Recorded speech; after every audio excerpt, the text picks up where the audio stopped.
Warahmatullahi wabarakatuh. Innal hamdalillah nahmaduhu wa nasta'inuhu wa nastaghfiruh wa na'udzu billahi min shururi anfusina wa min sayyiati a'malina. May yahdihillahu fala mudhillalah wa may yudlil fala hadiyalah. Asyhadu an la ilaha illallah wahdahu la syarikalah wa asyhadu anna Muhammadan abduhu wa rasuluhu wa sallallahu alaihi wa ala alihi wa ashabihi wasallam. Ya ayyuhalladzina amanu taqullaha haqqa tuqatih wa la tamutunna illa wa antum muslimun. Rabbi shrah li sadri wa yassir li amri wahlul 'uqdatam min lisani yafqahu qawli. Rabbi zidni ilma warzuqni fahma. Amin ya rabbal alamin. Baik, moga Quran ya. Billahi minasyaitonir rajim. Wa ila samud akhahum salihah qala ya qaumi ibudullaha ma lakum min ilahin ghairuh huwa ansha'akum minal ardi wasta'marakum fiha fastaghfiruhu thumma tubu ilaihi inna rabbi qaribum mujib. Qalu ya salihu qad kuntam fina marjuwan qabla hada atanhana an na'budu ma ya'budu abauna wa innana lafi syakim mimma ta'tada'una ilaihi murib.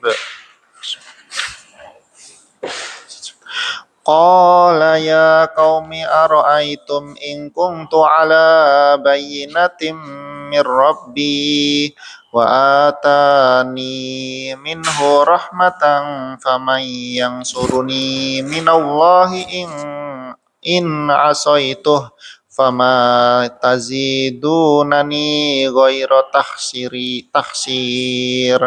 Wa ya qaumi hadhihi naqatullahi lakum ayatan fadaruha ta'kul fi ardillahi wa la tamassuha bisu'in fayakhudhakum adabun qarib. Fa'aqarruha faqala tamatta'u fi darikum salasata ayyam dzalika wa'dun ghairu makdub. Falamma jaa amruna najjayna salihan walladzina amanu ma'ahu birahmatin minna wa min khizyi yawmi'id. Inna rabbaka huwal qawiyyul aziz. Wa akhadhal ladzina zalamu as-sayhatu fa asbahu fi diyarihim jasimin ka'an lam yaknau fiha ala inna samuda kafaru rabbahum ala bu'dal li samud. Walaqad ja'at rusuluna Ibrahima bil busyra qalu salama qala salamun fama labisa an ja'a bi ijalin hanid. Falamma ra'a aydiyahum la tasilu ilaihi nakirahum wa aujasa minhum khifah qalu la takhaf inna ursilna ila qaumi lut wa imra'atuhu qa'imatun fadhahikat fabasyarnaha bi ishaqa wa min wara'i ishaqa yaqub. قالت يا ويلتى أألد وأنا عجوز وهذا بعلي شيخا إن هذا لشيء عجيب قالوا أتعجبين من أمر الله رحمة الله وبركاته عليكم أهل بيت إنه حميد مجيد. Alhamdulillah. Artinya Coba Manto. Kisah Nabi Soleh.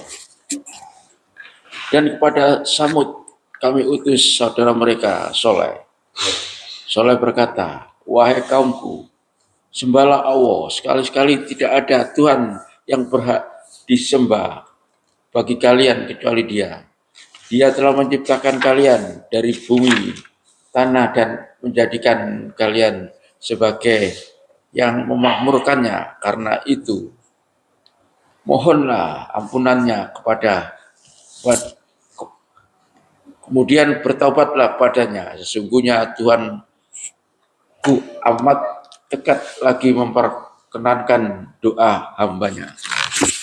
Baik, sudah masuk dalam kisah yang baru. Kita coba mengambil secara globalnya. Kisah-kisah seperti ini satu dalam rangka memberikan bukti bahwa sebelumnya itu ada kaum-kaum yang sudah diberi pelajaran terkait dengan Allah oleh utusannya, tapi tidak mau, dan bagaimana akhir dari kaum tersebut, sebagai pelajaran agar kita tidak termasuk seperti kaum-kaum tersebut. Kaum Tsamud. Dan kepada kaum Tsamud kami utus saudara mereka Soleh, sama seperti yang sebelumnya, yaitu Nabi Hud, saudara mereka sendiri. Soleh berkata, hai kaumku, sembahlah Allah. Identik di ayat 61. Yang pertama adalah pelajaran tauhid. Sembahlah Allah, sekali-kali tidak ada bagimu ilah selain Dia. Dia telah menciptakan kamu dari bumi atau tanah dan menjadikan menjadikan pemakmurannya. Karena itu mohonlah ampunan. Kemudian tauhid. Terus apabila meminta sesuatu, mintalah kepada Allah. Ya. Terus kemudian bertobatlah kepadanya. Bertobat.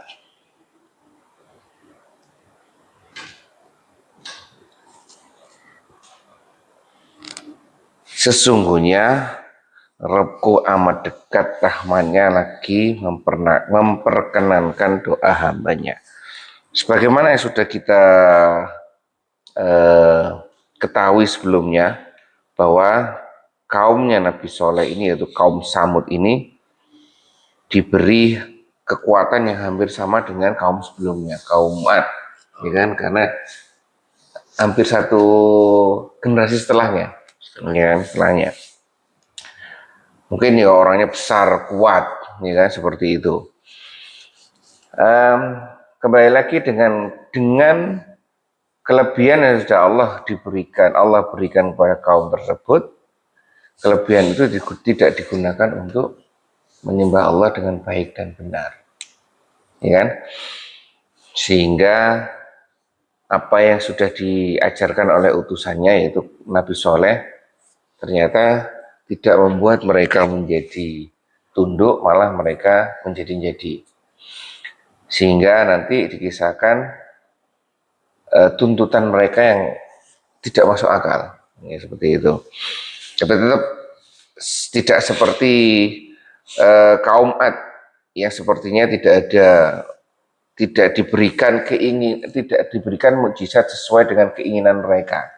Tapi kaum Soleh ini, kaum Tsamud ini diberi, ya kan, keinginan yang sesuai dengan apa yang mereka inginkan. Baik, di sini ya, materinya sama terkait dengan materi dakwahnya sama terkait dengan tauhid yang pertama.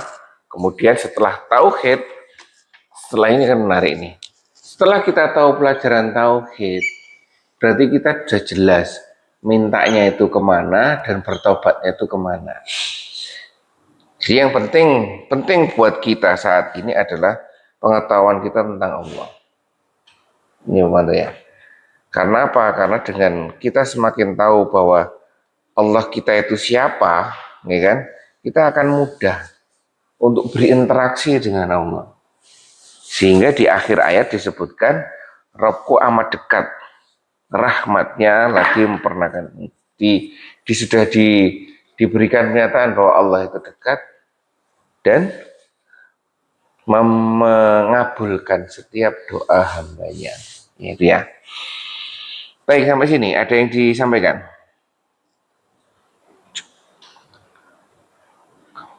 Kalau tidak ada kita lanjutkan. Moga pemantau lanjut.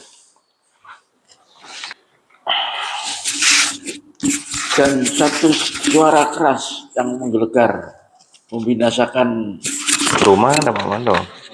Belum.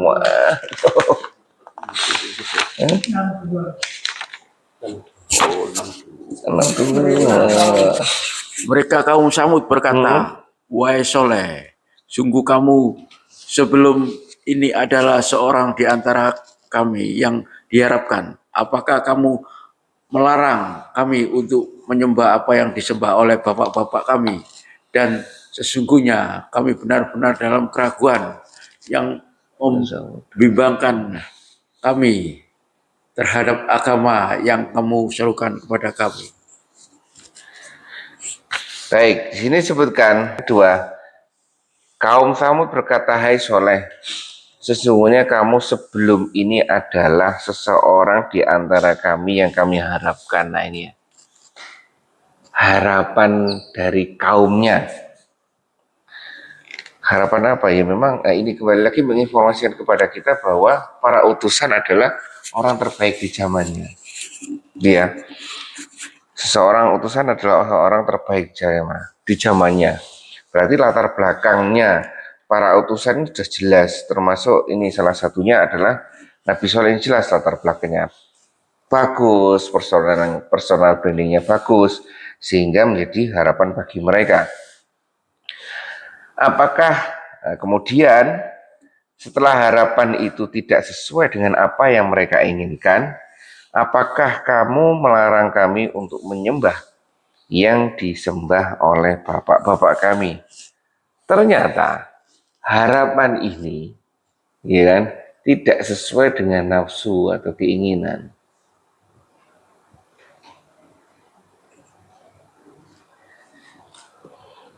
Nah ini ya, harapan yang sesuai, harusnya kan harapan sesuai dengan aturan. Ini enggak. Akhirnya apa? Mereka menolak. Menolaknya karena tidak sesuai dengan keinginan. Ini pelajaran untuk kita. Ini kan?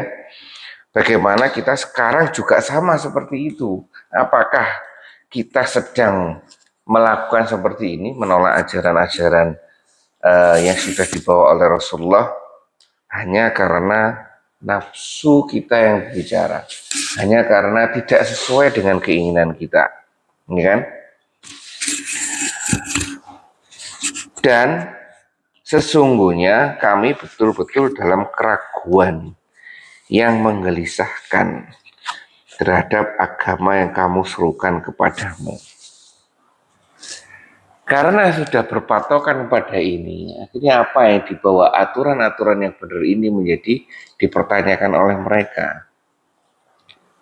Sama dengan kita saat ini terkait dengan ajaran-ajaran yang sudah dibawa oleh Rasulullah. Apa kita menerima atau apa kita menolak? Ini ya, seperti itu ya. Ini ya, kita harus menjalankannya semampu kita. Tapi yang jelas kita tidak boleh menolak karena tidak sesuai dengan keinginan kita. Baik, sampai sini ada 2 ayat. Apakah ada yang ditanyakan? Qalu ya Solih.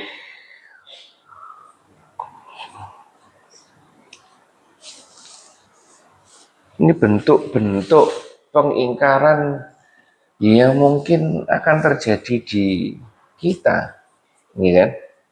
Ya, kita sendiri. Jadi ini bentuk meragukan aturan. Kalau dilihat dari sini, bentuk meragukan aturan karena yaitu ketidaksesuaian dengan nafsu.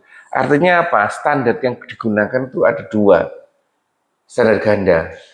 Artinya ini yang digunakan, aturan itu digunakan standarnya Allah, sedangkan kita menilai aturan itu dengan standar kita sendiri. Seharusnya tidak boleh seperti itu. Kalau kita pengen sesuatu yang baik, ya baiknya itu sesuai dengan baiknya Allah memintanya seperti apa. Ya. Baik, lanjut Pak Mando. Gimana? Kalau yang dulu kan jelas ini apa? Rasulnya. Nenek moyang hampir ini enggak sih? Mirip seperti zaman dulu enggak yang fenomena sekarang? Yang mana? Batu selimuti kain putih pada pohon. Terus yang kemarin baru aja di Candi Prambanan orang pada bersila pakaian kopi pakai ini, tapi wiritan dikir. Oh, itu bukan Borobudur. Prambanan. Di Prambanan. Oh, Prambanan. Ngerti Pak Mando? Enggak tahu. Kau tahu Pak Mando? Gimana? Enggak tahu. Prambanan Jogja atau apa? Ya Jogja. Iya. Gimana Adika? Ya. Belum. Ya.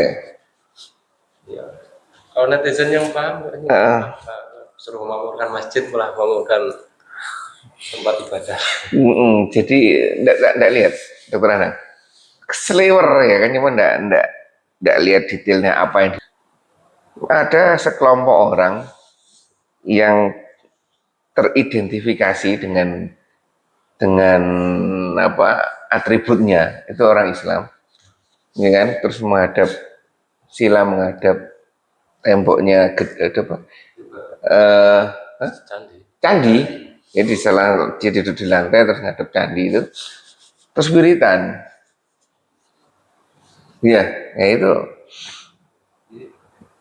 Wiritan. Sekelompok berapa orang? 10 orang mungkin ya. Yang depan itu agak apa? Kayaknya diam itu. Yang dua di belakang tuh. Iya lah itu. Ya itu kan menarik kan. Nggak tahu apa yang di benak mereka. Kalau kita melihat kejadian itu senantiasa berulang. Hanya kemasannya aja yang diganti. Ada? Di mana itu? Kok lihatnya Borobudur saya ya? Oh, Prambanan ya? Loh Pak Manto itu menarik Pak Manto. Iya. Iya, menghadap candinya lah itu. Jelas itu. Jelas benar lah. Lah iya kan teridentifikasi sebagai orang Islam, ya kan? Oleh karena itu kan yang merusak ajaran tauhid, yang merusak ajaran ini tuh salah satunya kan ini tuh, kalau di kita loh. Ingat ini apa? Sinkretisme. Iya, Mohanto. Ingat Mohanto? Ayo, ingat apa? Mencampurkan semua yang ada.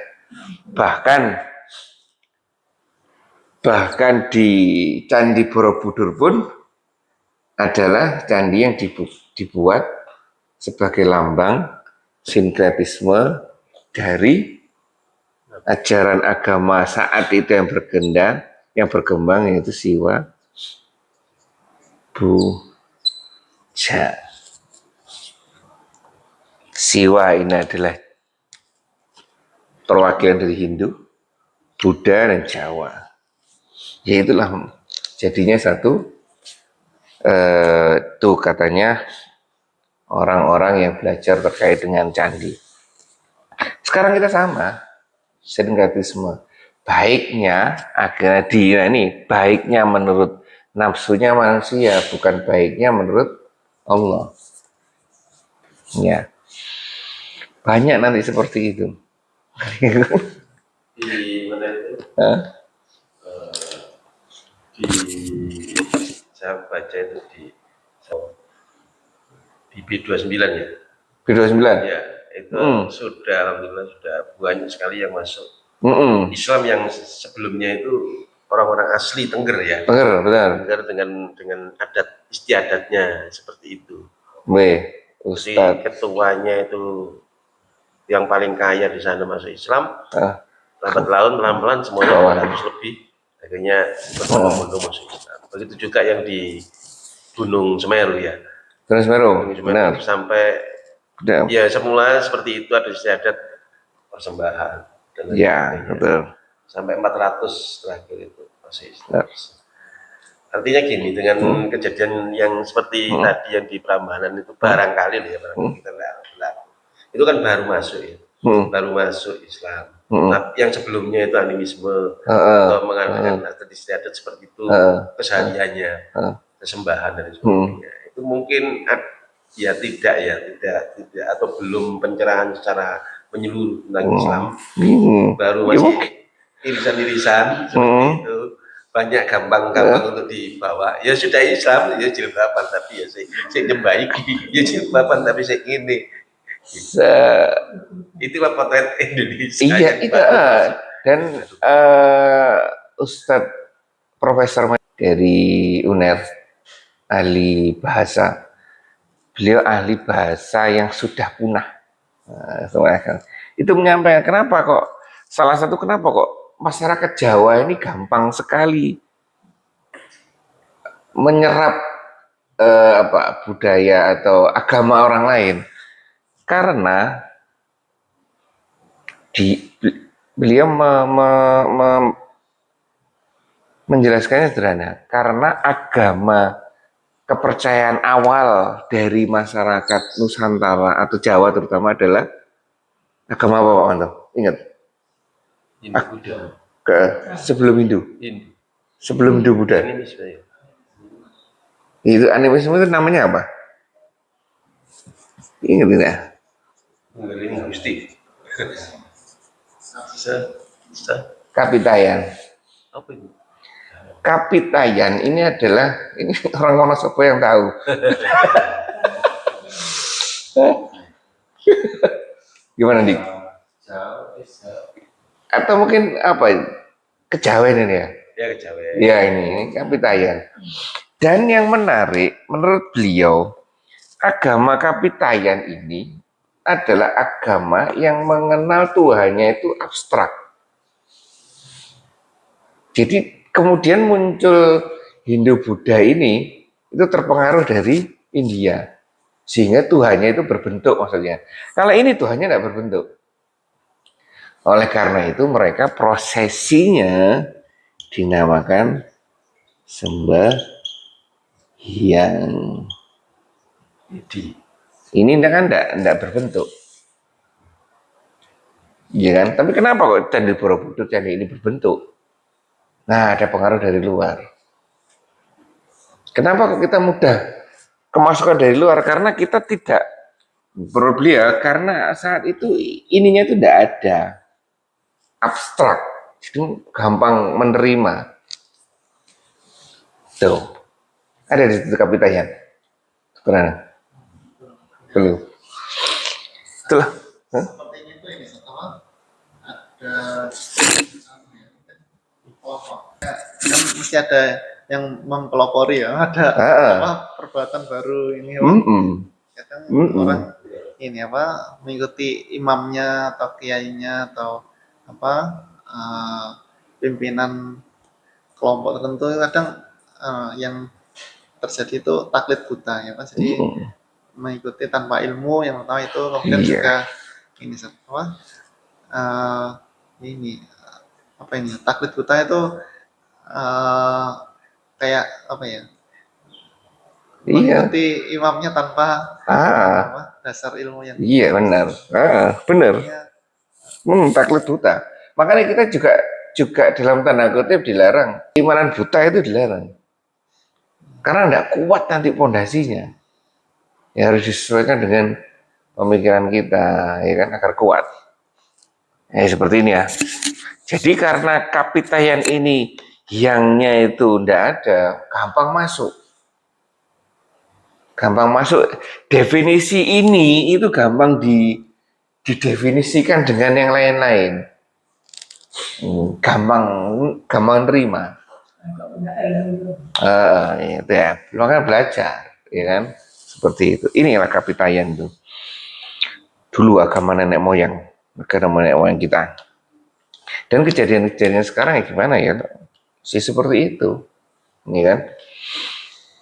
Dan sekarang sudah mulai berkembang kan, banyak juga orang yang sudah mulai kembali lagi menganut ke kepercayaan Sabto Dharma kayak atau apa kan, sudah mulai ada di lembar di KTP-nya sudah mulai difasilitasi oleh pemerintah, ini kan. Kecil saya itu di rumahnya nenek di Solo. Ya bakar menyan ini. Itu saya masih udah ngerasa iki opo-opoan nih.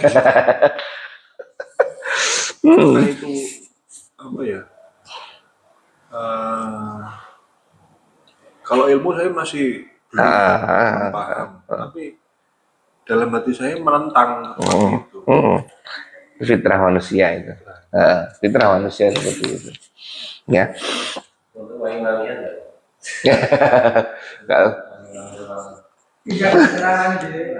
Katanya ya ini orang Jawa, Islam tapi Jawa. Gitu, gimana Pak Wardi? Dan apabila dikatakan kepada mereka mengikuti apa yang diturunkan Allah dan mengikuti Rasul, mereka menjawab, cukuplah bagi kami apa yang kami dapat di nenek moyang kami. Nah itu, ya makanya jangan ikut-ikutan, ya. Prosesi ikut-ikutan ini terutama pada mendekatkan diri kepada Allah. Ini terutama ini. Kalau memang mendekatkan diri kepada Allah, proses mendekatkan diri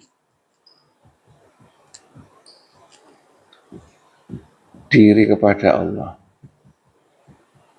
Ini cari caranya, aturannya sesuai dengan Allah inginkan. Ini yang penting. Apapun juga, apapun. Mau mobil, mau pakaian, mau buku, ya kan? Mau laptop, mau apapun. Kalau ingin hal itu bisa menjadikan wasilah kepada belajar Allah, sarana untuk mendekatkan diri kepada Allah, cari caranya bagaimana agar laptop ini bermanfaat untuk mendekatkan diri kepada Allah. Ya kan?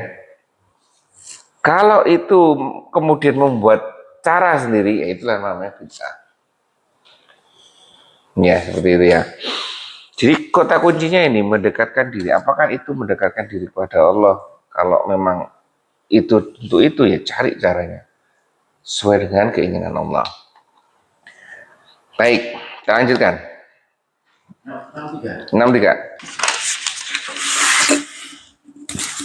Soleh berkata, wahai kaumku, bagaimana pendapat kalian jika aku mempunyai bukti yang nyata dari Tuhanku dan Dia memberiku rahmat darinya, maka siapakah yang akan menolongku dari azab Allah jika aku mendurhakainya? Sebab itu kalian tidak menambah apapun kepadaku selain kerugian. Gimana di sini ya, Soleh? Qala ya qaumi aro'aitum. Nah, ini kenapa digunakan ini? Aro'aitum seperti kemarin. Andika. Jelaskan. Iya, kenapa? Kenapa kok tidak digunakan apa? Ro'a, melihat, basir, terus satunya lagi apa? Dika? Nah, kita soal ini. Lah ya, ro'a, basir, satu lagi apa? Basiro, Basira melihat. melihat. Ro'a juga melihat. Nadhar, nadharo itu melihat juga. Iya. Kenapa kok digunakan ro'a ini?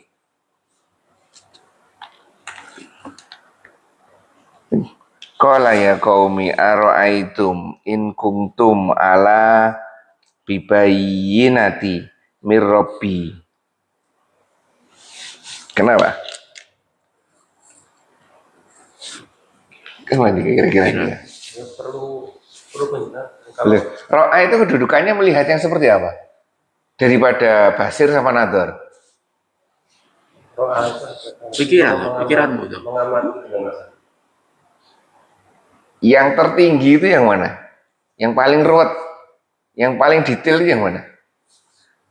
Kan ada coba melihat, coba sedang melihat. Ada yang Ada dengan detail toh, mengamati, itunya. menyimak. Menyimak, sampai melihat dengan kemampuan kita.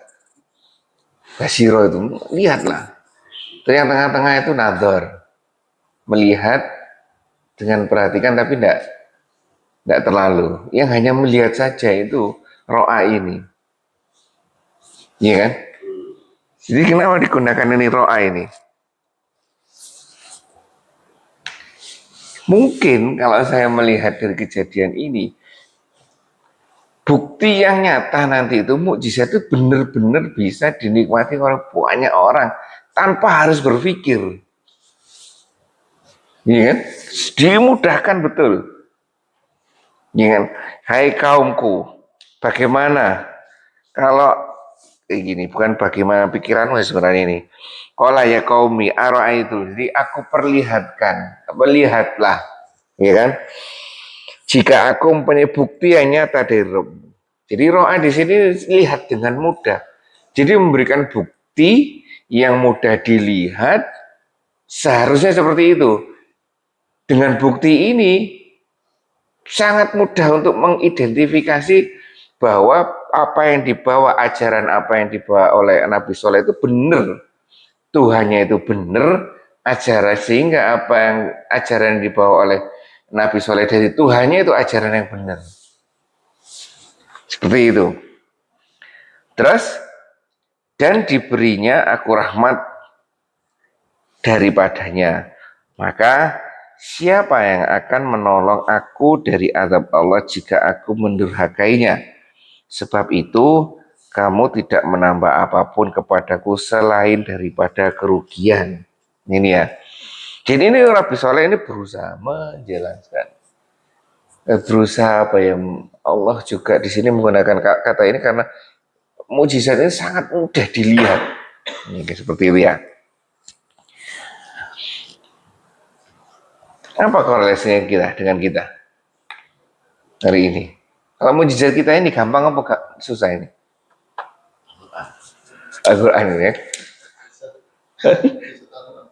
Ini kan mukjizat ini. Hanya saja kan banyak orang dari kita yang belum bisa memaknai bahwa, atau belum bisa merasakan bahwa ini tuh mukjizat. Gitu maksudnya. Belum bisa memaknai, atau mungkin bahkan kita sendiri yang mukjizatnya itu di mananya, nah itu kan. Gitu maksudnya. Kalau kita berusaha nemu sedikit itu pegang itu. Iya. Itu ya. Jadi usahakan kalau memang ini sudah di statement, sudah dinyatakan oleh Allah melalui Rasulnya, ini adalah mukjizat. Cari mukjizatnya itu di mana. Ini kan sudah ditentukan bahwa fungsi Al-Quran ada 3, sebagai petunjuk, sebagai penyembuh, dan sebagai pembeda. Itu ya, cari itu. Hah? Ya kan? Wallahu alam, nanti kita melihatnya dari sisi mana saja. Makanya yang menarik ketika ulama-ulama Islam klasik dahulu yang di eranya mulai dari Imam Ghazali yang pertama itu Ibnu Sina yang pertama, terus masuk eranya Imam Ghazali, terus masuk eranya Ibnu Rus.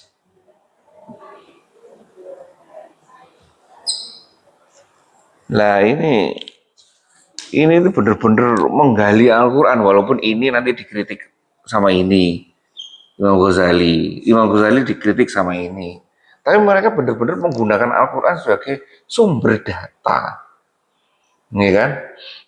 Mereka carinya di sini, nemunya di sini, kemudian dikembangkan di luar, ini kan? Seperti itu. Yang akhirnya nanti apa yang menjadi pikiran Ibnu Rus ini dibawa ke Barat, berkembanglah di Barat, jadi penemuan yang luar biasa. Sedangkan di kita masih terjerumus pada mistis, ya kan? Metafisika, mistis ini. Kalau ini ajaran Ibnu Rus ini benar-benar mendamaikan antara akal dan dalil. Benar-benar. Tapi saat ini pemerintahan ini tidak suka dengan ini, akhirnya ini diasingkan, dan masyarakatnya saya itu tetap pada mistis. Barat ngambil ilmu yang menjadi berkembang. Ya, seperti itu. Ini gampang yang kalau di bidang kedokteran, orang sakit itu karena roh jahat, tapi bagi pemikiran Ibnu Rus, enggak, orang sakit itu adalah karena penyakit. Walaupun di sini ada dalilnya, tetap dia memakai dalil bahwa kita hanya bisa berusaha, Allah yang menyembuhkan segala macam. Kalau ini pure karena seperti itu. Itu ya. Jadi di sini Nabi Soleh berusaha memberikan bukti yang nyata, yang mudah dilihat, ya kan?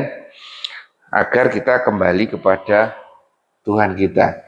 Ini mungkin terjadi di kita, sangat mungkin sekali, ya kan? Bahwa dengan bukti yang mudah saja, kok kenapa kita tidak menggunakannya atau memanfaatkannya?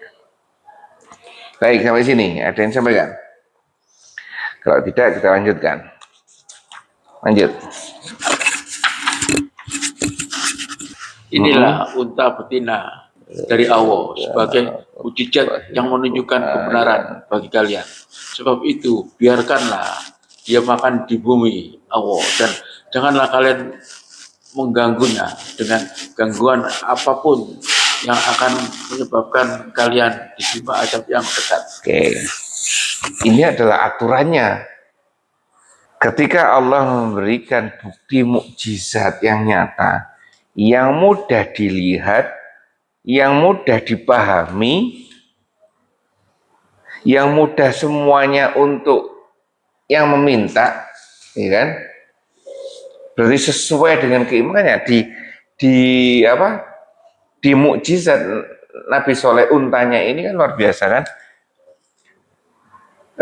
Unta merah hamil keluar dari batu ini. Bahkan saking mudahnya itu disesuaikan dengan keinginan mereka. Saking mudah, saking dimudahkannya. Udah, kalau gitu kamu minta apa? Ini kan? Sampai di seperti ini ya. Kemudian, nah ini saat itu sebagai mukjizat yang menunjukkan kebenaran untukmu. Sebab itu biarkan aturannya saat itu, biarkan dan makan di bumi. Biarkan dia makan di bumi Allah. Dan janganlah kamu mengganggunya dengan gangguan apapun yang akan menyebabkan kamu ditimpa. Ini aturannya dulu. Ya kan? Maknanya di kita, pelajaran di kita adalah ada sebuah aturan yang tidak boleh kita langgar. Nah, itu ya, itu maknanya. Ini saat itu gimana Pak Manda terusan? Ingat tak kisahnya ini? Untanya ini. Gimana? Lanjutannya gimana? Disembelih. Sebelah, iya di sebelah. Disembelih. Karena? Kenapa disembelih? Enggak adil ngambil susunya itu. Hah? Ini kenapa kok disembelih? Bener disembelih, tapi kenapa disembelih? Kenapa Dika?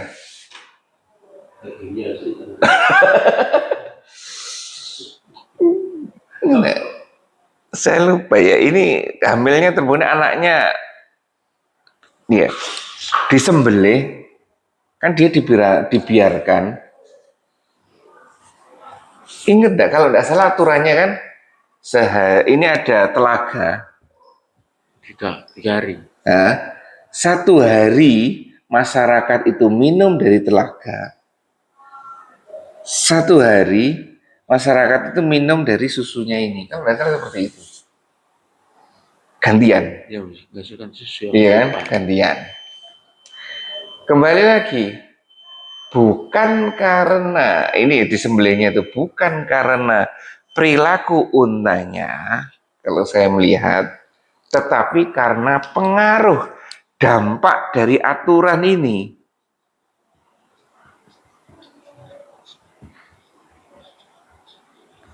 Apa dampak dari aturan ini? Sehari minum. Susu? Iya. Saya sumur itu sehari untuk masyarakat, besok untuk unta ya. Oh, susu. Nah, oh ya. Ketika Terus masyarakat merasa dirugikan nggak dapat air. oh gitu. Sehari itu ada solusinya. Jadi sehari untuk unta, sehari untuk warga. Ya kan? Ketika sehari di telaga ini untuk unta, mereka dapat susu. Nah, mereka dapat susu. Ada, substitusinya ada. Jadi di Brazil jelaskan pendidikan secara ekonomi. Ekonomi Distribusi air terganggu. Nah, tapi kalau saya melihat ini, dampak dari aturan itu sebenarnya bukan ininya. Tetapi pengaruhnya. Pengaruh di mana? Pengaruh sosial. Yang sebelumnya pengaruh sosial ini pada pemuka agama atau orang kaya. Sekarang dengan adanya ini, mereka tunduk pada Nabi Soleh.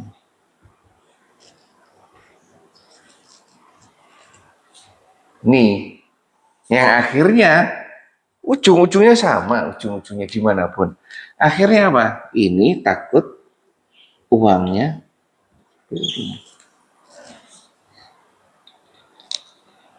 Ini yang mana ya? Ingat yang mana? Hah?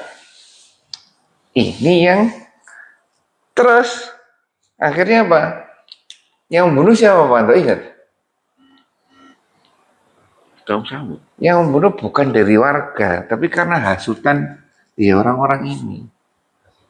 perempuan bangsawan. Perempuan bangsawan. Nah, aslinya juga ada sekelompok, nggak salah ya?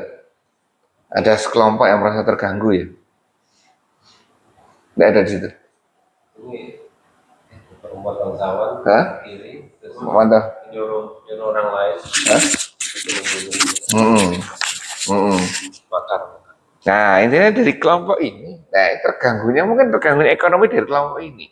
Ini tidak suka karena apa pengaruhnya ini. Bahaya ini kalau misalkan orang-orang itu ikutnya Nabi Soleh. Dampaknya apa? Ekonomi, uang, pendapatan lagi, ya kan? Pengaruh situ. Ini kalau saya melihat seperti itu. Terus gimana dengan relevansinya dengan kita? Relevansinya dengan kita apa? Satu, bahwa apabila kita di sini sedang menjadi orang yang cukup, waspada juga bila masuk ada aturan-aturan yang kemudian kita mempertanyakan aturan. bukan berusaha menjalankan aturan. Itu ya. Baik, ingat Pak Manto di sini Pak Manto. Iya, tidak ingat. Sudah lama kita tidak belajar ini soalnya. Ini ya, ada tambahan ini, Kak? Oh, ini kan kasusnya atasan iri kepada orang yang eh, di level di bawah tapi mempengaruhi banyak orang. Nah, kalau misalnya kasusnya di sesama pedagang, kadang ini persaingannya dengan mematikan. Nah itu, iya Manto ya. Dengan pakai jimat-jimat itu ya. Ya itu ya. Jangan misalnya sindir-sindiran misalnya air ini sama air ini pakai ini bebas sampah bebas plastik ya. Ini Iya itulah ya kan. Tetapi ingat, ini Nabi Nuh ini bukan orang sembarangan kan. Nabi Nuh, Nabi Soleh kan sudah di ayat sebelumnya disebutkan bahwa dia itu harapan kaumnya menjadi pemimpin. Jadi orang-orang terbaik juga. Hanya saja ternyata apa yang dibawa itu tidak sesuai dengan nafsu mereka. Nah sini sama juga kita. Kita sendiri itu bisa terjadi seperti itu. Ketika kita berada di posisi seperti ini. Iya kan? Kemudian ada orang yang datang membawa ajaran-ajaran tertentu, kita harus cross check bener enggak ajarannya. Ya kan? Dan kalau memang itu ajaran itu memang dari Allah, ya ikuti. Atau kita open mind, kita terima memang seperti itu. Ya. saya kaitkan sama kemarin yang silent ban gitu. Silent ban. apa itu? Iya, ketika ada suara dari rakyat yang menimbulkan kegaduhan, maka akan ditutupi, nggak dihapus, teman, nanti dibuat itu tuh nggak tampak di umum. Jadi, iya, algoritmanya diatur. Nah, makanya seperti ini misalnya ada kebenaran tampak, terus atasan itu menutupi, ya akhirnya itu nanti. Tahu Pak Manto ya? Pendapatnya Pak Manto itu yang mengkritik pemerintah itu loh, kan tidak muncul di YouTube kan? Ya itu ya. Ya inilah. Ya mungkin seperti itu ya. Jadi ambil korelasinya di zaman sekarang. Ini terkait dengan informasi juga ya. Informasi yang benar seperti apa, jangan kita mendasarkan pelaksanaan dari aturan karena suka dan tidak suka, ya kan? Kembali lagi sesuai dengan aturan. Kalau suka tidak suka, aturan PLN itu tidak suka. Kalau ya karena apa? Di situ ada ribanya ya. Di mana ribanya? PLN. Yang abonemen ya, bukan yang token. Itu boleh sewa alat. Apa yang dendanya? Ada dendanya. Ada dendanya kan terlambat didenda, ya kan? Sama Air juga sama. Sebenarnya itu gimana? Itu ya sesuai dengan, tidak sesuai dengan aturan Islam. Tapi gimana lagi ya sudah itu aturan pemerintah. Ya kita ya seperti itu, istighfar aja, ya kan? Baik. Terus ini jadi aturan-aturan yang ada yang sudah ditetapkan oleh Allah, ikuti. Lanjut. Namun mereka malah membunuh unta itu. Maka Soleh berkata, bersukarialah kalian di rumah-rumah kalian selama 3 hari. Itu adalah janji yang tidak dapat didustakan. Nah ini ya, ada detailnya ini. Ada detail 3 hari ini. Kalau salah kulitnya berubah dari kuning, merah, hitam. Ya kan 3 hari ya. Mereka membunuh unta itu. Kalau kita di sini tidak membunuh unta, tapi benar-benar tidak menjalankan aturan. Kan dulu kalau zamannya Nabi Soleh, perilaku unta sudah ditetapkan dan itu adalah aturan. saat itu, ya kan? Kalau kita menggunakan aturan saat itu digunakan saat ini juga tidak boleh, ya kan? Oh, berarti kita ada aturan yang harus kita taati.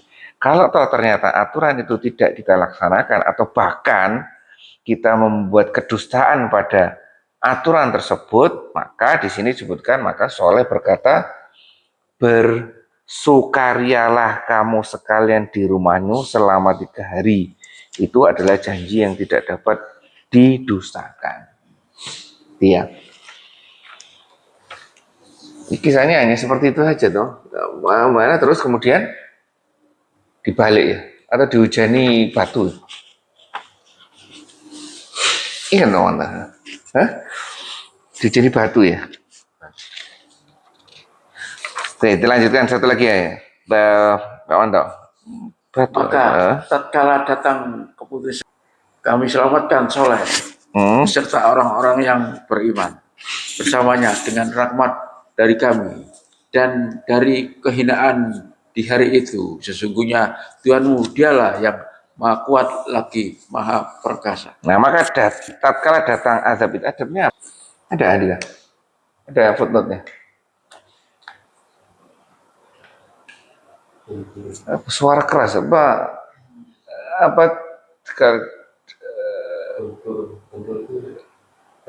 petir. Ada keterangan.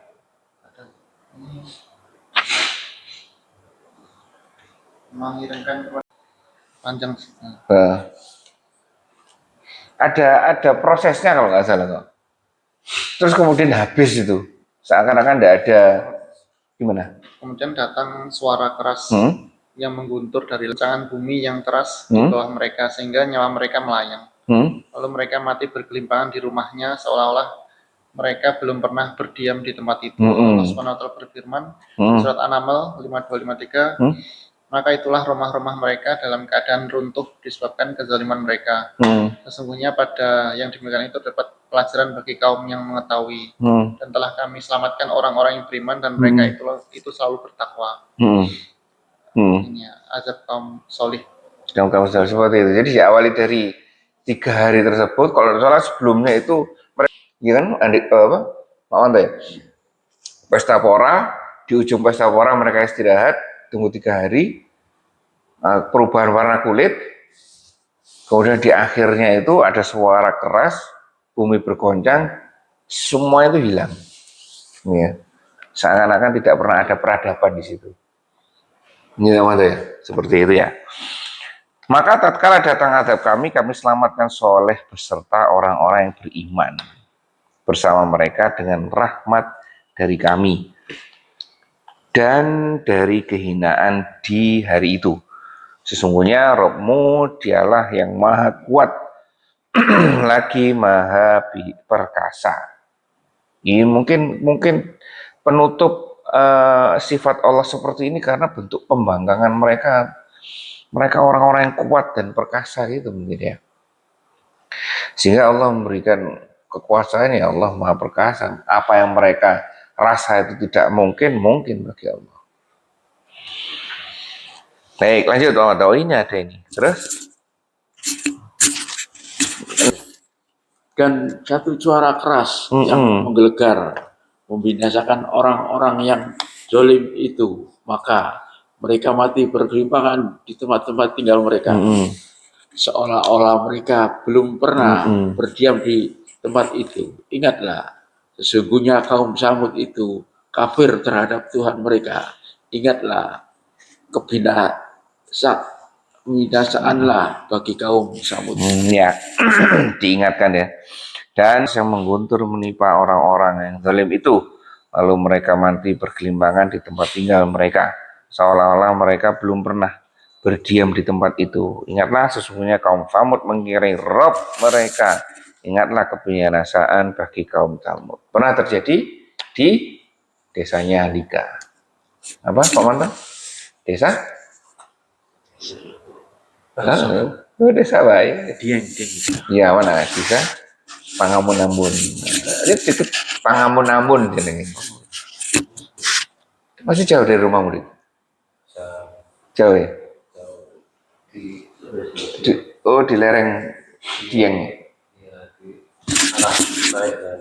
Oh, Enak ya itu. hah? Ya, Pangamun-Namun itu satu desa habis itu. Tahun 55 nya. Oh ya, ketimpa. Ya gunung di Iya, Jepang. itu ya.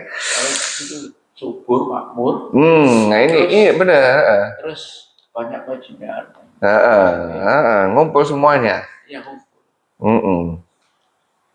Dan itu yang terjadi kalau tahun kemarin saya ke Banyuwangi. Banyuwangi itu luar biasa. Muncar, oh ya Pak. Muncar itu sumbernya ini apa perikanan. Tapi luar biasanya kalau mereka sudah panen atau sudah dapat uang, kemudian tayub, minum-minuman keras, wanita jadi satu. Situ ngumpul, ya kan? Makanya ya Sonora kan sebenarnya dari sana tuh. Awalnya kan dari sana ya. Sonora gitu. Dari Banyuwangi. Sonora gitu. Iya kan? Ya teman-teman di sana yang ulama-ulamanya ya gimana ini seperti ini mengundang terus, mengundang balaknya Allah terus ini. Aceh ini wallahu a'lam itu ya. Ya mungkin masyarakatnya juga seperti itu atau memang Mesti Aceh kok. beberapa kali itu mungkin sebenarnya kalau daerah bahaya Jawa ini yang paling bahaya ya kan Jawa ini dari kan bencana ya Mesti digulung laut. Allah alam ya kan Aceh ini ya itulah dan itu menjadikan pelajaran untuk kita bagaimana kita harus bersikap ini ya luar biasa lanjut teman-teman. Kisah Nabi Ibrahim. Masuk Nabi Ibrahim. Dan sungguh utusan-utusan kami, malaikat-malaikat telah datang kepada Ibrahim dengan membawa kabar gembira. Mereka mengucapkan salam. Ibrahim menjawab salam. Maka tidak lama kemudian Ibrahim menyuguhkan daging anak sapi yang dipanggang. Apa ini? Jelaskan Pak Manto. Kejadiannya seperti apa? Iya, enggak? dua malaikat datang. Dua malaikat datang. Terus? Ke Nabi Ibrahim. Disuguhi. Terus? Disuguhi kambing. Iya, terus dia ke anak sapi ya. Samud, ya. Atau ya? Kaum siapa? Lut. Lut. Terus? Ya. Terus untuk apa ke situ? Selamat untuk apa selamat ini? Salam. Selamat apa? Lahirnya Ishak dan Yakub. Nah, bukan salah satu. Lahirnya Ishak. Ini posisinya di mana ya? Ini itu anak yang pertama berarti ini. Ini anak pertama atau? Yang pertama itu apa? Ismail itu toh. Ya. Jadi ini mengabarkan anak keberapa ini? Anak kedua ya? Dua ya. Ibrahim kan setelah soleh. Iya, setelah soleh. Jadi ini kan ini secara masalahnya Nabi Ibrahim ini diberitakan akan punya anak lagi, ya kan? Malaikat-malaikat itu telah datang kepada Ibrahim dengan membawa kabar gembira. Mereka mengucapkan selamat. Ibrahim menjawab selamat. Maka tidak lama kemudian menyuguhkan daging sapi. Memberikan informasi tentang kehamilan istri Nabi Ibrahim. Di ayat setelahnya itu disebutkan Ishak. Berarti ini Ishak. Berarti memberitakan kehamilan Ishak. Ishak adalah anak kedua, anak pertama dari istri kedua. Istri pertama. Iya, anak pertama. Jadi, ya. Jadi yang anaknya Nabi Ibrahim pertama itu malah dari istri kedua. Iya betul. Nah, betul kan? Dari Ismail. Anak yang kedua dari istri yang pertama. Ya, Ishak. Silang toh itu. Ini memberitakan kelahiran Ishak. Ya. Ya, dua malaikat itu sebenarnya sedang diutus Allah untuk membinasakan kaum Kaum Lut. Lut. Ini kan mampir ke tempatnya Nabi Ibrahim. Itu. Iya mana ya? Itu kisahnya kan. Setelah berpisahnya itu di perjalanan. Iya, ini berarti ini jalan waktu kembali ke Syam ya. Waktu menuju Syam ini Nabi Ibrahim ini diberitakan itu. Iya.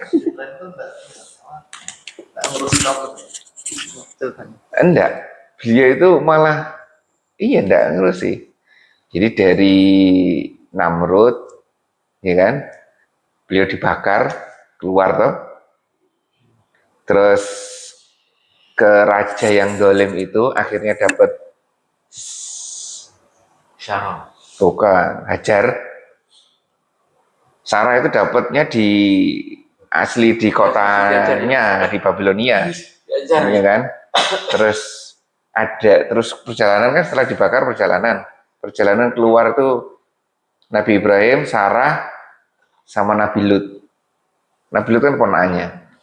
Keluar dari situ, masuk ke daerah yang rajanya suka dengan istri orang.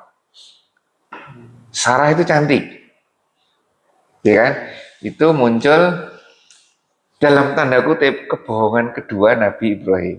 Ketika ditanya ini siapa? Dijawab saudara saya. Kan saudara atau poin istri pokoknya. Saudara saya. Kemudian diambil karena cantiknya diambil.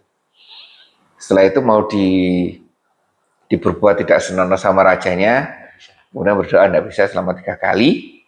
Akhirnya dikembalikan kepada Nabi Ibrahim. Kamu siapa? Ya kan, saya utusan Allah segala macam. Doa nggak bisanya gimana tuh? Ini si Sarahnya yang berdoa. Iya, mau disetubui toh. Mau ditalimin tidak bisa. Iya kan, badannya lemes atau kaku gimana? Ada itu nanti. Ya, pernah dengar ceritanya sih. Jadi yes, kapok ya kan? Ya udah. Lah itu lagi. Sampai 3 kali. Lah di situ dapat hadiah. Lah ini hadiah ini yang menjadi titik kontroversinya. Pemahaman umum hadiah itu adalah budak. Tapi ketika digali-gali ya, sudah cari informasi ternyata itu adalah keluarga kerajaan bangsawan yang dihadiahkan oleh raja tersebut, tidak disebutkan namanya, kepada Nabi Ibrahim itu saja. Kepada Nabi Ibrahim, pokoknya dari itu, kasih itu. Kemudian dinikahi sama Nabi Ibrahim. Setelah keluar dari daerah situ, berarti 4 orang. Nabi Ibrahim, Sarah, Hajar, sama Lut. Hadiahnya Hajar itu. Hadiahnya Hajar itu. Nah, setelah itu, ini Ishak ini. Setelah itu, beliaunya masuk ke mana? Masuk ke Mesir nggak salah. Beliaunya dari Babilonia. Babilonia kan Irak loh. Irak perjalanan mau menuju Syam. Dari Irak yang di sebelah sini ke arah sana, atas sana. Ya berjalan ini. Nah, selama perjalanan si Hajar hamil. Hajar hamil, terus karena cemburu, hamilnya di mana? Di Mesir apa sudah di Syam ya? Akhirnya dibawa ke Mekah. Yang Ismail sama Hajar nih. Dipisahkan itu. Nah ini tetap tinggal di Syam, ya kan? Oleh karena itu Nabi Ibrahim itu lahirnya di Babilonia, tapi wafatnya di Syam. Sebagaimana Nabi Yusuf lahirnya di Syam Mesir, kebalik ya. Kebalik, tapi meninggalnya di Mesir ya, seperti itu. Nah ini mungkin ketika balik ke Syam, menuju ke Syam, dapat kabar berita ini. Ini sudah pisah sama Nabi Lut. Nabi Lut sudah dapat area dakwah sendiri. Ini jalan ke sini, ada masalah di Nabi Lut, kaumnya Nabi Lut. Diutuslah Allah untuk diutuslah malaikat ini disinyalir ada dua, Jibril sama-sama mantap. Hah? Jibril sama siapa? Partnernya Jibril siapa sih? Saya lupa ya. Bukan Nabi, malaikat Jibril dan Mikael ya. Kalau di sini Apa? Malaikat-malaikat ini kan terdiri dari Jibril, Mikael, dan Israfil. Oh itu. Tapi ada yang menyebutkan juga Jibril bersama 7 malaikat lainnya. Oh, Itu datang ini mampir ke sini. Yang Habis itu kan ya Nabi Ibrahim karena kebiasaan orang. Iya itu betul. Orang-orang Badui kedatangan tamu akhirnya disuguhkan ini domba bakar itu. Iya, itu dilestarikan oleh masyarakat Madura kan. Siapapun yang datang kasih makan. Terus malaikat ini jangan untuk makanan itu. Pelajarannya itu menghormati dan memuliakan tamu. Itu. Menjamu tamu. Itu dasarnya. Datang jangan ditanya. Ya, langsung Soalnya saya pernah ke Madura ke apa itu? Ya, Pak itu. Ke sana datang langsung dijamu. Enggak tanya, Pak Mantan minta apa? Enggak kan? Enggak. Langsung dikasih kan. Langsung dijamu, iya. Iya, itu ya. Ya itu rangkaian kisahnya sampai sini. Ya, rangkaian kisah sampai karena si Sarah ini juga pengen momongan. Jadi istri pertama itu Sarah, tapi melahirkan anak yang kedua. Istri kedua itu Hajar, malah melahirkan anak yang pertama. Gitu ya. Tuh. Itulah.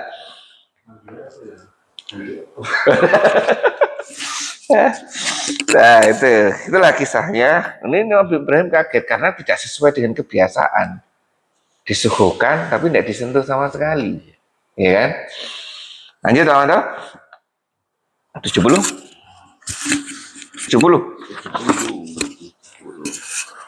Maka tatkala dia melihat tangan mereka tidak menjamahnya, Ibrahim memandang aneh sikap mereka dan mereka takut kepada mereka. Mereka para malaikat itu berkata, janganlah kamu takut, sesungguhnya kami adalah malaikat-malaikat yang diutus kepada kaum Lut. Ya ini ya. Ini karena kondisi ya. Akhirnya kita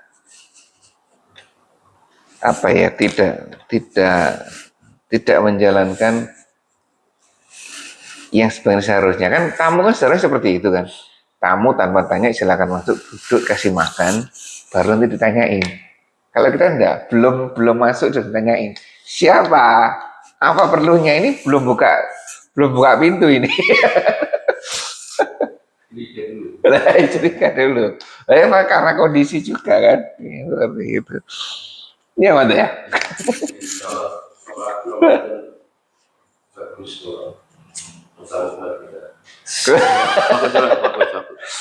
Wah. Luar biasa. Makan, selalu makan seperti itu. Aduh, luar biasa. Semua yang ada di dapurnya mau dikeluarkan. Padahal malam itu. Malam saya sana. Oh iya, setelah Isya baru berangkat dari sini kan biasanya, no? Ustadz Nurdin itu ya. Ya ini ya, karena ketakutan tidak seperti biasanya, Nabi Ibrahim malah takut. Ditenangkan, janganlah kamu takut, sesungguhnya kami adalah malaikat yang diutus kepada kaumnya Lut. Lanjut. Dan istrinya, lalu dia tersenyum.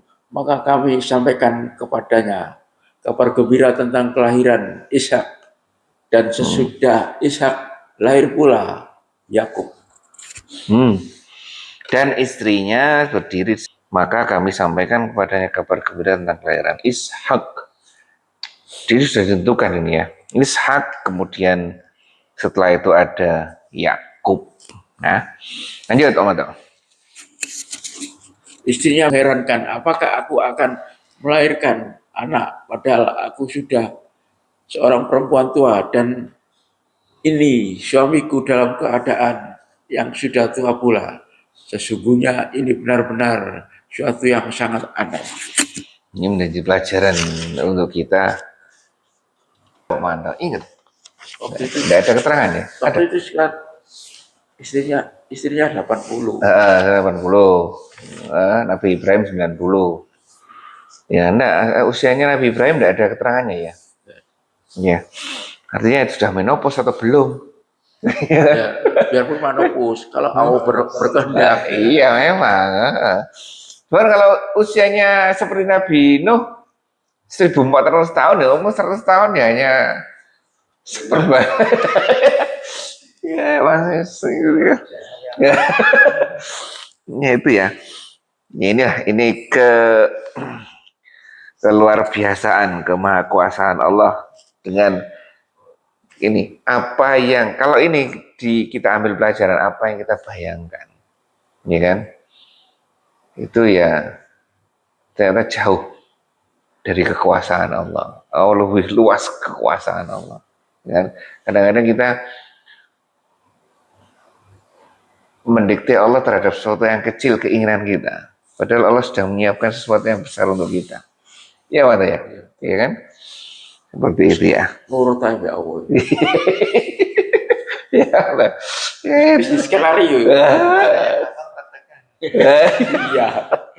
Praktek latihan, nah itu banyak latihan, latihan insya Allah. Makanya paling enak di sini tuh Pak Manto, setiap hari latihan. Dan latihannya tidak jauh ya Pak Manto ya. Latihan diomel. Lanjut Pak Manto. Apa? Disebutkan di kitab Ibnu Katsir Nabi Ibrahim sekitar 175. 175 malah. Terus ada itunya, sarahnya? Tidak ada. Saat lahir Ishak itu usia Sarah sekitar 90. Ibrahim sekitar 100. Jauh ya. Jauh 170 sama 90. Kalau yang satunya yang kisah seperti Zakaria ya. Nabi Zakaria dan istrinya itu karena itu terpaut 10 tahun, 90 sama 80 tahun.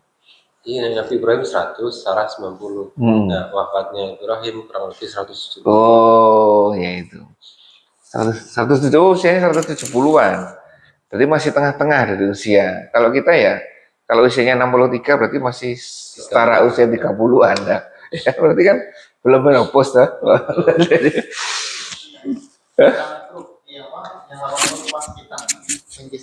Oh ya, Khitan itu. Nabi Ibrahim Khitan di usia 80 tahun kan?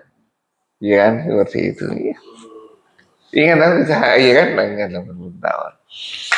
Ya itu ya, kadang-kadang kita membayangkan usia 80, usia 90. Tapi dengan standar kita, itu yang salah. Usia 80, 90, kita udah enggak bisa apa-apa orangnya. Tapi orang dulu, ya kan dengan geografisnya dan kehidupannya dulu kan beda, ya kan? Terus, ya, iya, di usia segitu setengah hidupnya, karena dianggap sudah tua kan? Oh berarti usia nikahnya juga usia dini juga mungkin. Iya mungkin, ya kan? Nah, itu ya, itu sudah di luar kemampuan teknologi saat ini. Karena saat ini usia haid itu sudah ditentukan sekitar 30 sampai 35 tahun saja. Haid itu 30 sampai 30 tahun saja. Setelah itu selesai.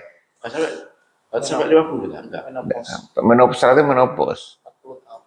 Ya, 40-45 tahun menopause, ya kan? Tidak dibatasi. Nah ini Kalau seperti ini, oh berarti sel telurnya itu produksinya lebih banyak berarti. Iya kan, kalau memang setiap bulan, haidnya setiap bulan. Ya betul ya, itu ya. Ya Allah alam ini. Lanjut Pak Mata terakhir. Malaikat itu berkata, apakah kamu merasa heran terhadap ketetapan Allah? Itu adalah rahmat Allah dan keberkahannya yang dicurahkan bagi kalian, wahai ahlul bait. Sesungguhnya dia maha terpuji lagi maha mulia. Hadiah kepada Nabi Ibrahim yang perjalanannya luar biasa sedari kecil hingga saat ini. Jadi termasuk Nabi yang spesial ini. Seperti itulah rangkaian perjalanan, ada 2 Nabi yang kita bahas sampai pagi ini. Baik, ada yang sampaikan di sini? Orang sabar Nabi Ibrahim ini. Bapak Tauhid. Ya, oke. Bapak Tauhid. Hah? Apa gimana? Nabi Ibrahim Oh ya, dikenal dengan Bapak Tauhid. ya, Ya, memang. Hah? Bapak para nabi, iya kan? katanya Nabi Ya nabi-nabi semua, sampai cicit ya. Nabi Ibrahim, Nabi Ismail dan Ishak, Yakub, Yusuf, iya kan? Berapa 4 generasi, iya kan? 4 generasi. Itu doanya luar biasa itu Nabi Ibrahim itu. Ya. Rabbi habli minas solihin itu. Ya Pak Manto ya. Ya, dulu doanya seperti itu Pak Manto. Doanya usia 40 tahun juga Nabi Ibrahim ya. Ketika kamu masuk usia 40 tahun, berdoalah ini, itu Nabi Ibrahim kan? Ingat tadi kan? Oh ini yang masih belum 40 kan Handika kan? Ya kan? Ada itu doanya itu, ketika masuk usia 40 tahun, doalah seperti ini. Ya, kalau nggak salah Nabi Ibrahim juga kalau salah itu. Ingat ada tuh Pak Manto ya? Ada. belum hitam. Hah? Iya. Baik, ini sekarang sudah awal Rajab. Ini 10 hari berapa ini? 10 Rajab. Jangan lupa keutamaan bulan Rajab. Berbuat baiklah. Ini kan karena nilainya akan ditingkatkan oleh Allah. Apapun berbuat baik, ya kan? Tidak selalu yang kaku, ya kan? Sholat kayak atau baca Al-Quran itu memang sebetulnya, tapi dengan aktivitas lain juga bisa dijadikan bernilai ibadah. Kurang lebihnya maaf. Saya tutup majelis kita ini dengan bacaan alhamdulillah dan doa penutup majelis. Alhamdulillahirabbil alamin. Subhanakallahumma bihamdika asyhadu an la ilaha illa anta astaghfiruka wa atubu ilaik. Assalamualaikum warahmatullahi wabarakatuh.